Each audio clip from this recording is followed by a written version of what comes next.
Good evening, everyone, and thank you for joining us. My name is Andrew Levin from the City of Peabody Community Development and Planning Department.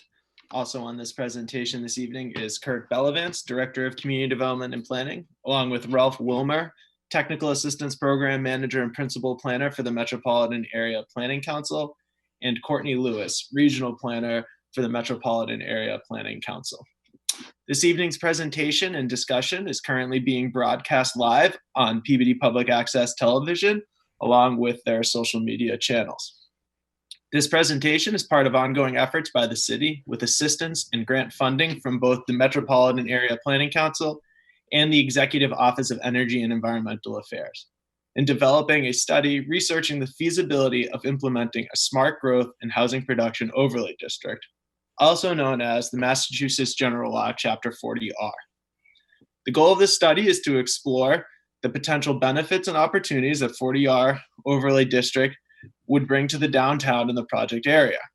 Work up to this date has included reviewing existing conditions in the study area and researching the possibilities that an overlay district can bring. Tonight's presentation will delve into what Massachusetts General Law, Chapter 40R is, along with describing the project area and the project next steps. All of this will be followed up with a question and answer session. This project on the city side is being run by staff in the Community Development and Planning Office. I believe Kurt Bellavance, the director, would like to also say a few words before we start. Thank you, Drew, and welcome everybody who is either watching or listening through all the different media outlets we have in regards to the presentation. This is really one of the first steps in regards to the smart growth overlay. Usually within the planning office, we'll come up with different ideas. We'll bounce those around, and we seek, typically if we like an idea, we seek out grant funding in order to help facilitate those types of ideas and projects. I want to thank Drew for getting 2 grants, one through the MAPC, which is the Metropolitan Area Planning Council, and the other one through the EOEEA, which is a state executive office. So thanks, Drew, for getting that. It's and within the planning department, we try to come up with these ideas. We usually need grant money to facilitate them. But basically what we're doing is we're taking a look at the 40R Smart Growth District. We're seeing if that's something that could apply to the city. We wanted to focus on the downtown area. So we asked Ralph Wilmer and Courtney Lewis from MAPC to come on board as consultants through the grant and basically do some legwork and get some information and get some facts and get that information out so people can hear what we're looking at.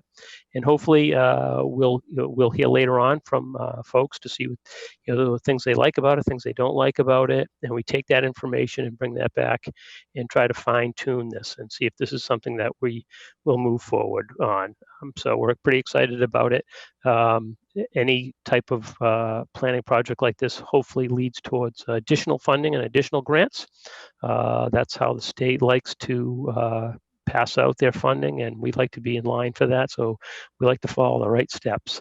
So I want to thank Drew again for the work he's done with this, and I'd like to welcome MAPC and happy to hear and listen to what they have to say. Thanks. Thank you, Kurt and Drew. This is Ralph Wilmer with MAPC. MAPC is the regional planning agency that serves the greater Boston area, 101 cities and towns around Boston. So I think the next slide is a quick review of the agenda. Drew sort of went over that agenda. So we're doing the presentation. During the presentation, I will sort of present a quick summary and overview of what Chapter 40R is and what it does. And then Courtney will speak a little bit more specifically about the study area in Peabody that we have created with the work that Kurt and Drew and the planning department has done to identify an area that we think is appropriate for a 40R overlay district. So next slide, please.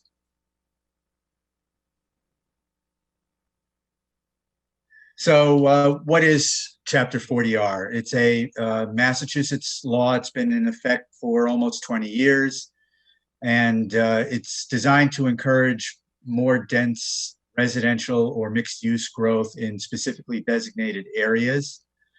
At this point, I think there's been close to 50 cities and towns around the Commonwealth that have adopted a smart growth overlay district pursuant to Chapter 40R. Any project within the area can combine residential with commercial, civic, institutional, and other complementary uses, and a lot of the districts that have been established across the state do focus on mixed use. Pursuant to the statute, all zoning overlay districts have to allow for at least 20% of the housing that's created under the overlay district be deemed affordable. And communities, and this is one of the main advantages to it from a community point of view, communities are eligible for two different types of payment. One is an incentive payment once the zoning ordinance has been adopted. And then the second is that for every new home built under that new zoning overlay district, the city or town gets an additional $3,000 per home built. And the theory behind that is that it helps to cover educational costs if there are a lot of new students that are coming into these developments, which generally has not been the case. But there's also sort of a backup plan. There is another statute that provides funding to help communities fund the differential between educational costs if there's a need for that. Next slide, please. So, what are some of the reasons that a city or a town might adopt a smart growth overlay district?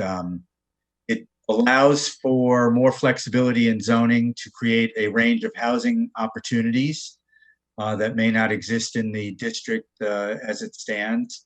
It emphasizes a mix of land uses, and we certainly have seen a lot of municipalities across the state that have not encouraged mixed use, and that's one of the main theories behind doing this kind of overlay district. It concentrates development where the city or town deems it appropriate to do so. So by doing that, it helps to mitigate some of the impacts from sprawl development.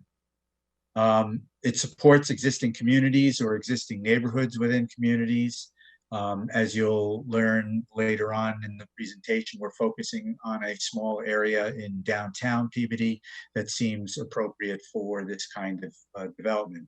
And therefore, it helps to revitalize downtown districts by encouraging more flexibility in the zoning and to encourage more land uses and more land uses and more choices in terms of the land uses. It encourages different transportation choices. It streamlines the permitting process, and it involves stakeholder collaboration. Normally, we would do this as part of a open public meeting in person, but that can't be done in this case. But there's always a citizen participation process that occurs throughout this type of development process. And it can support open space and resource preservation, not as much in this particular area, although it does with respect to the North River. And we'll be talking a little bit about that as we go along. Next slide, please. So what do we need to do to make this happen? We have to think about what the zoning district boundary is going to be. We've worked with city staff over the last few months to refine what seems to be an appropriate area to define as the district here. And Courtney will describe what the boundary is for this particular proposed district. In terms of density, the 40R statute requires that if it's a single home family district, it would be 8 units per acre. If it's 2 or 3 family homes, it would be 12 units per acre. And if it's multifamily, it would be 20 units per acre. One of the main provisions of 40R is that when you write the zoning, you're allowed to incorporate design guidelines. And I'll discuss that in a minute. Because what we find is that a lot of the issues that people have with development is more related to design-related concerns. So we want to make sure that if there's consensus to move this forward, that the new zoning provisions incorporate some of those design guidelines. And part of the public process will be to figure out what those specific design parameters be. And then, as I mentioned before, 20% of the housing has to be affordable. So the benefit there is that you may be familiar with the standard to have each city and town have 10% of their housing stock designated as affordable by requiring at least 20% affordable housing in these types of districts. Gets the city or town closer to that 10% threshold. And once you're over the 10% threshold, then the city has more leverage over 40B projects that may be proposed down the road. Next slide, please.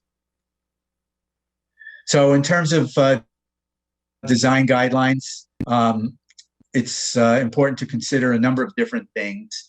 So we'd be talking about where the buildings are placed, what the setbacks are, how the buildings are oriented to the street. We'd be looking at building massing, scale, and form. That includes height. And if we wanted to, we can consider something called a step back. So if you have a building that's maybe 4 or 5 stories tall, instead of having a building that goes straight up on the same plane from the sidewalk, you can step back some of the upper stories so that the impact of, in terms of how the building is viewed, is somewhat mitigated by setting back some of the taller floors, the higher floors in the building. We can look at facade treatments and awnings. So, what is actually happening on the street and the frontage of each of the buildings. We can look at the roofs. Do you want to encourage flat roofs or other types of roof types to, in the zoning code itself? Building materials can be regulated in the 40R district. We can look at signage. I mentioned awnings already.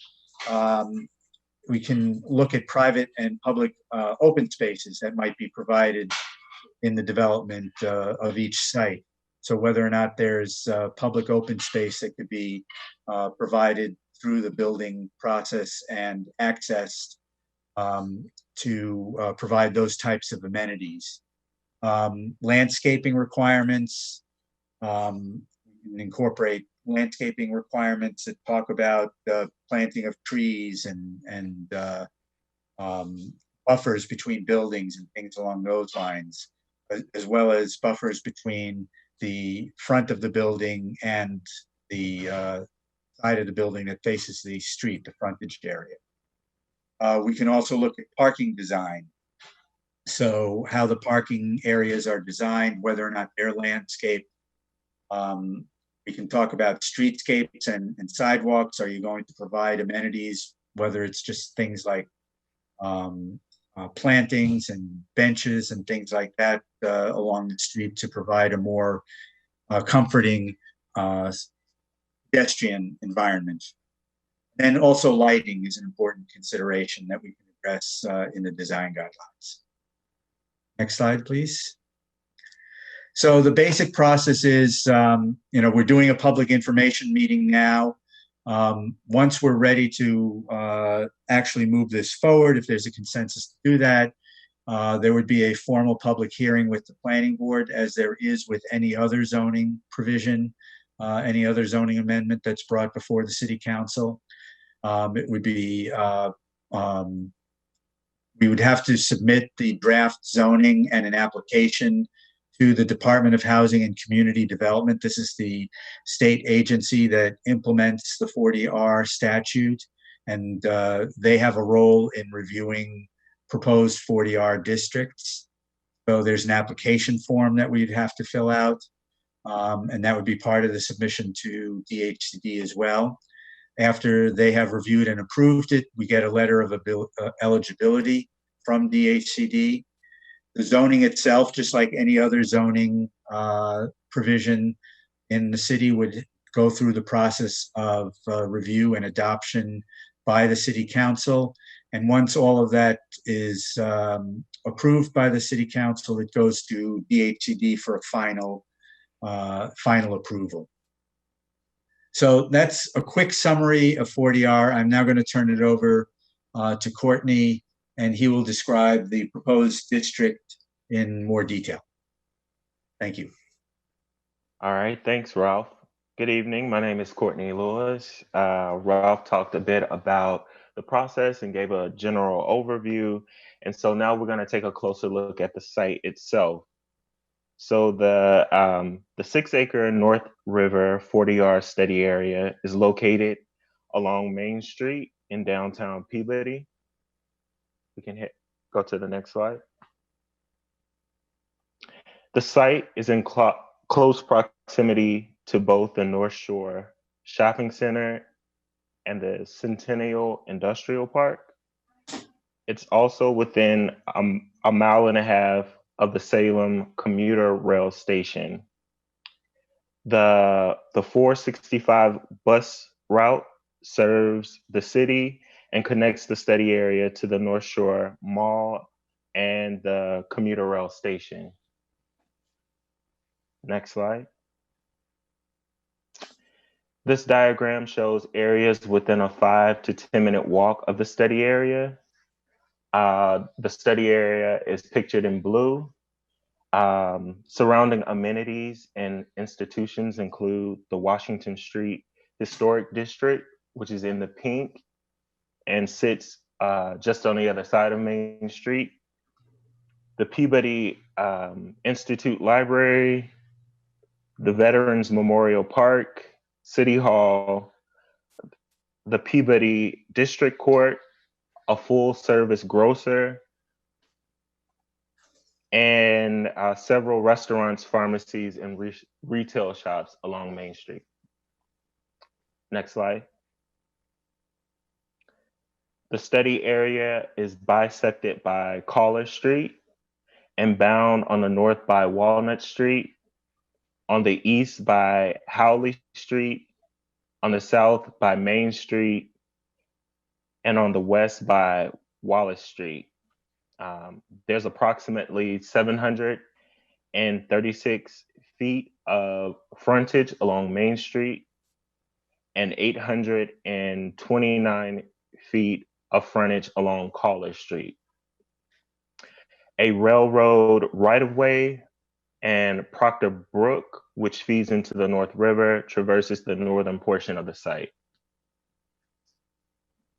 Next slide. This is an aerial view of the site, which includes 22 parcels and 23 existing structures. Okay.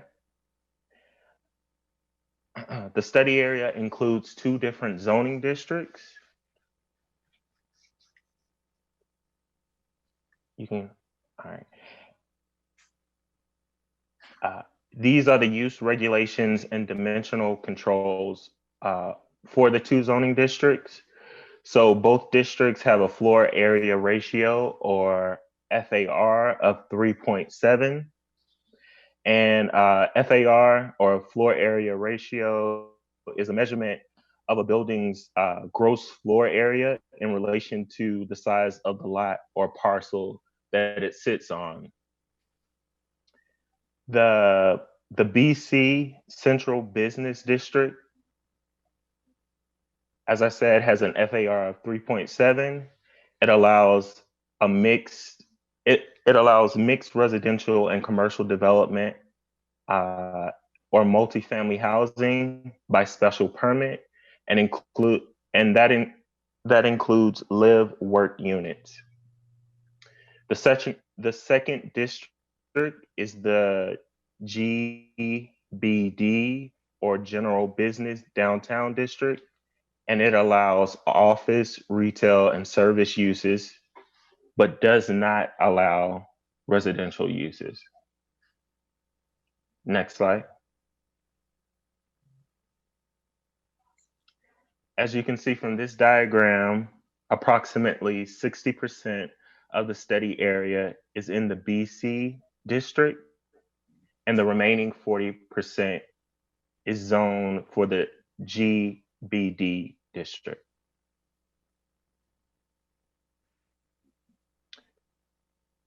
Now shifting to land uses, Main Street is primarily commercial with offices and apartments. Above ground floor, above the ground floor in some buildings. Next slide. This diagram shows existing land uses in the study area. Commercial and mixed uses make up nearly 3/4 of the study area, followed by industrial uses, which make up 18% of the total area, and residential uses make up the remaining 13.5%.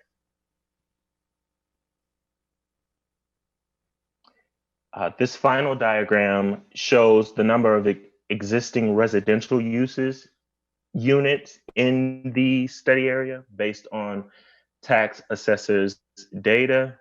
As I said earlier, the study area is approximately 6 acres, includes 22 parcels, 23 existing structures, and a total of 82 reported units.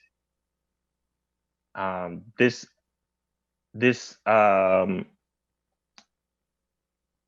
collectively totals out to be 13.6 units per acre.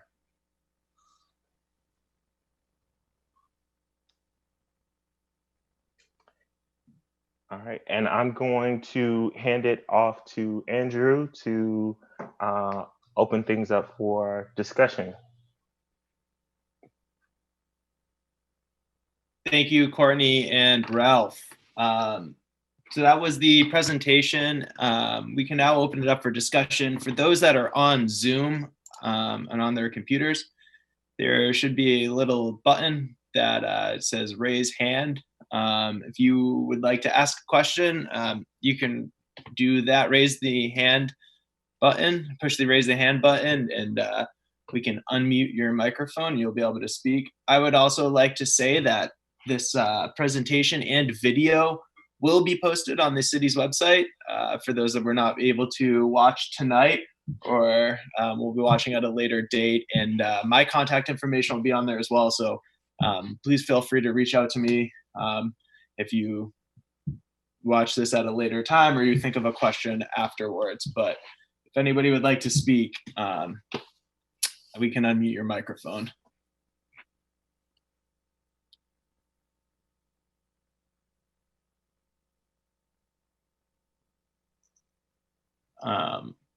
Looking like we are not seeing anyone yet, but we can give it a little bit more time. Andrew, it might also be helpful if you go back a few slides just to give everybody another view of the study area for reference.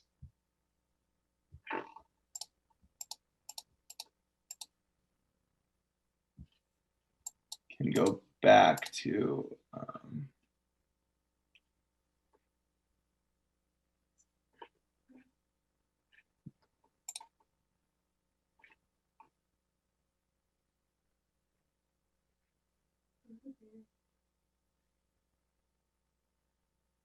And again, this will be put online and my contact information will be there as well. So again, if you are watching this at a later date or think of a question afterwards, please feel free to reach out to me. As Courtney and Ralph both mentioned, though, this is just some of the first steps in the public outreach for this public meeting tonight and presentation. And as Ralph mentioned, stakeholder input is important. So we will be asking for that as we continue to move along and looking for that.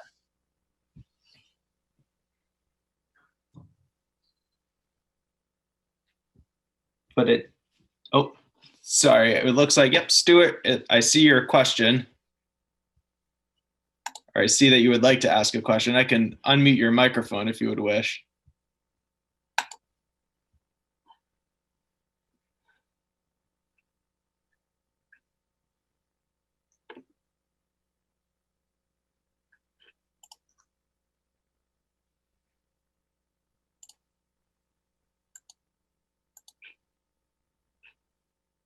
Oh, that's all right then, Stuart. If you want to just type out your question, then we can answer. I can read it aloud and we can answer it.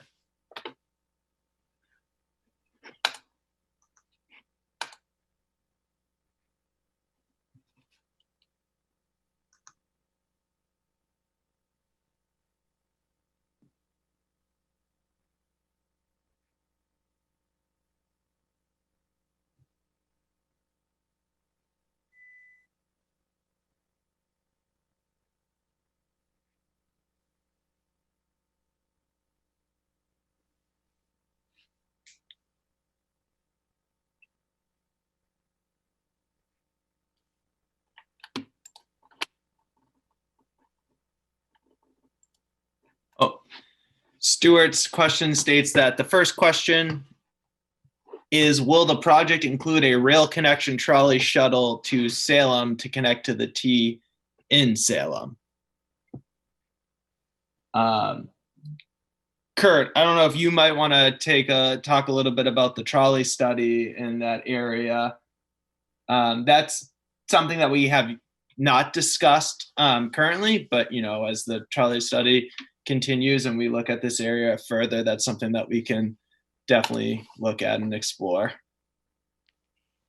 Yeah, sure, Drew. I think it's a separate study altogether, but certainly we try to combine anytime we're looking at or reviewing something, we want to see what the surrounding variables are for those different projects. So yes, I mean, that's a key. We see that that transportation corridor is key to connecting Salem and Peabody. Either people from Salem coming into Peabody or people from Peabody going into Salem. So yes, I mean, although it's not part of this project, it is something that we definitely discuss and talk about and include it in any conversations we have within the downtown. Anything we're looking at, usually we would want to make sure we're looking at all the different variables regarding land use, transportation, open space, any connections like that. We always want to try to tie those in, but specifically those two have their separate projects.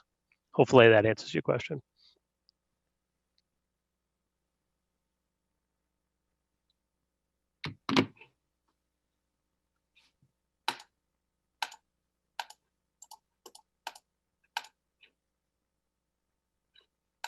Looked like, Stuart, you mentioned that you had another question, so we can wait to see what that is.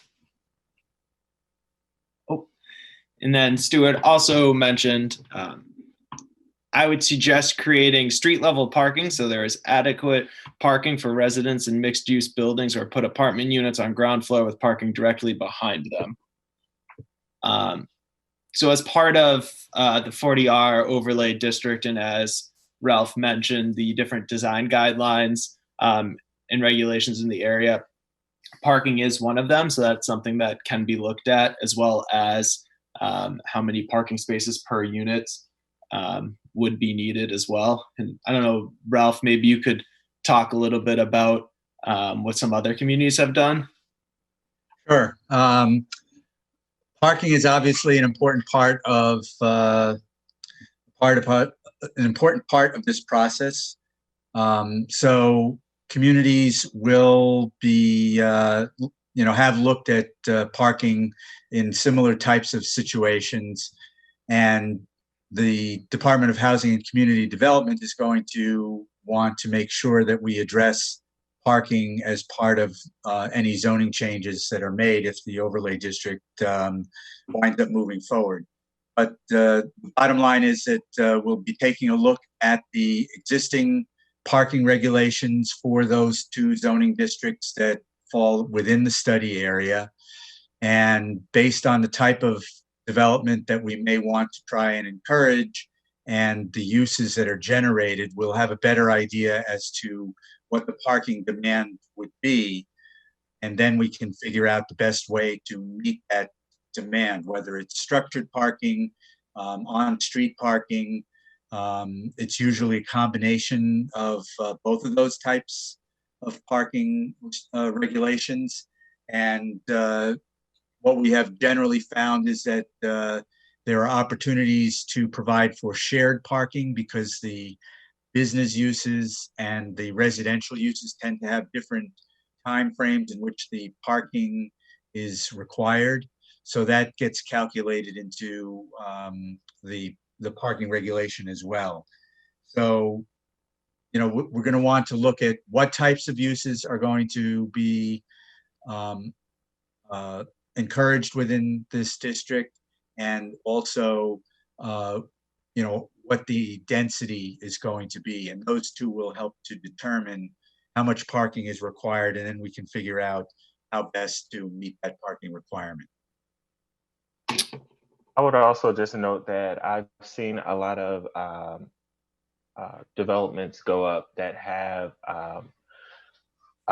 buildings that wrap around the parking, and the top level of the parking deck is often used as a park or a gathering space for residents of the apartment complex. I'd also like to add, and and seeing some of the questions that Stuart has been asking, the key component to the 40R overlay district, which would be different than I would say almost all other zoning, is the design that's built into that. So basically, you're exchanging the allowance of housing for specific design criteria that will be in place up front and listed. So anyone that was interested in looking at changes to the zoning or developing their site, they would basically have the information before them, whether it's going to be building materials, it's going to be the roof line, what kind of open space they have to provide, what's it going to look like, the types of windows and layout. So all of that is going to be in place up front. So that's the key, and that's if we look at this area and say this is something we want to keep pursuing, we'll put draft design guidelines that are specific for that and are required as part of that. And those will be in place. So a lot of the questions that you're asking will definitely be part of this. It's basically would be the next stage that we would be looking at and trying to put that information together. And that would include, some of the other things that Stuart is asking about regarding the setbacks or step backs, if it's a taller building. That's something that I've written into other 40R districts that I've been involved with, and it's something that I would typically recommend. I think it's more aesthetically pleasing, and I think it just adds to the overall character of the downtown area to do that. And typically what we try to do in those design guidelines as a way to provide assistance for how that might look, for just to provide a little bit more guidance to the guidelines. We usually add illustrations to the regulations so we can demonstrate what these things might look like when someone looks at the new zoning ordinance. It just provides a little bit more information. And then I think you also asked about energy and sort of green building type standards. We have done that as well. So that's something that I think we're starting to see a little bit more of across the board, and certainly makes sense. So we can consider ways to add that. And then in terms of green space, that's certainly something that would be part of streetscape and landscaping requirements that we would typically put into the design guidelines for this type of area. So there are lots of opportunities to do that, which you typically do not find in regular zoning code. So as I mentioned at the beginning, that's sort of one of the advantages to using 40R as a zoning tool, because it gives you a little bit more flexibility, not only in terms of the types of uses that are allowed and the dimensional requirements, but also, as we've spent a fair amount of time talking about, incorporating the design standard guidelines that can be used to make the area more attractive and to provide more amenities for pedestrians and for property owners.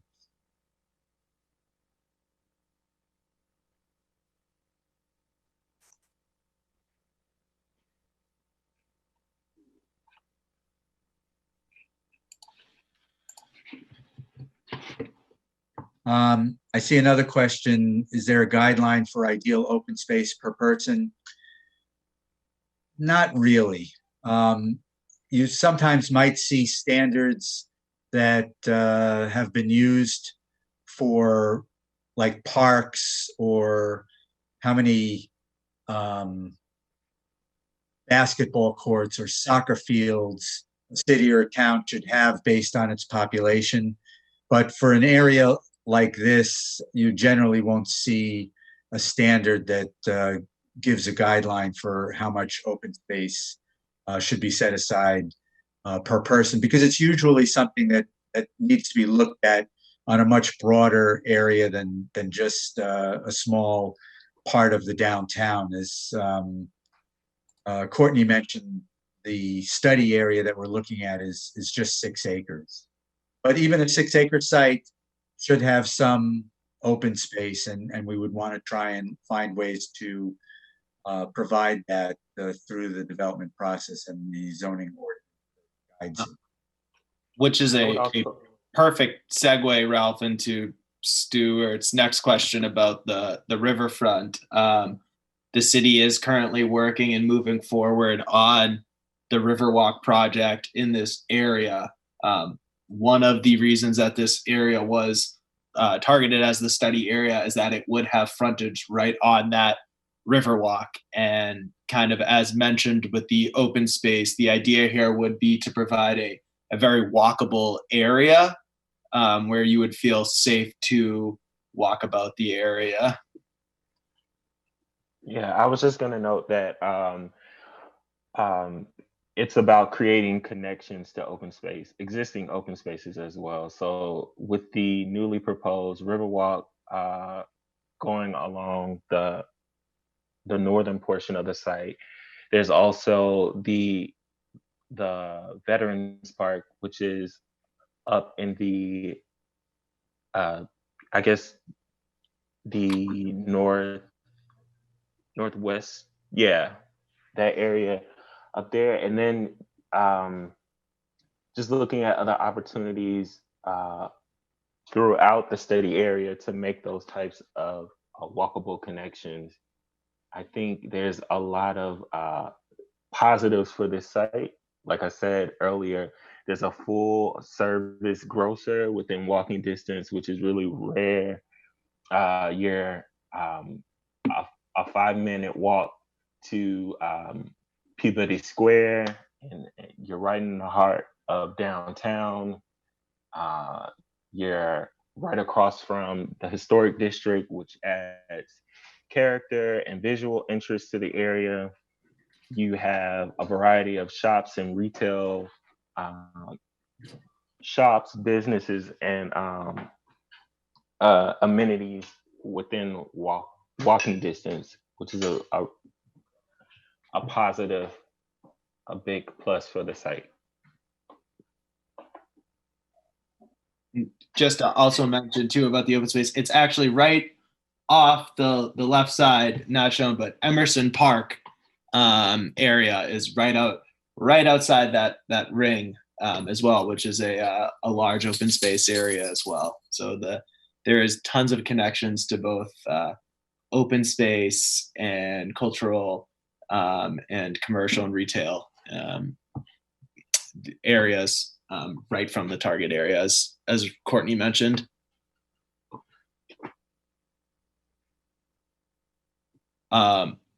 We do see your point, Stu, about the lights on the Riverwalk to bring people downtown. I'm sure they're looking at all different types of designs with what the Riverwalk is going to look like, but it does look like I don't see any other hands raised or questions put in. So as I mentioned before, this presentation will be put on the city's website, and contact information for myself will be available, and I'd be happy to answer any questions if you'd reach out to me or want to be updated on how this project or how on this project as it moves forwards. Again, thank you to all that participated tonight. Thank you to Ralph, Courtney, and Kurt as well. And thank you to everybody watching on PATV. And if anybody doesn't have anything else to say, then I will look to end this presentation.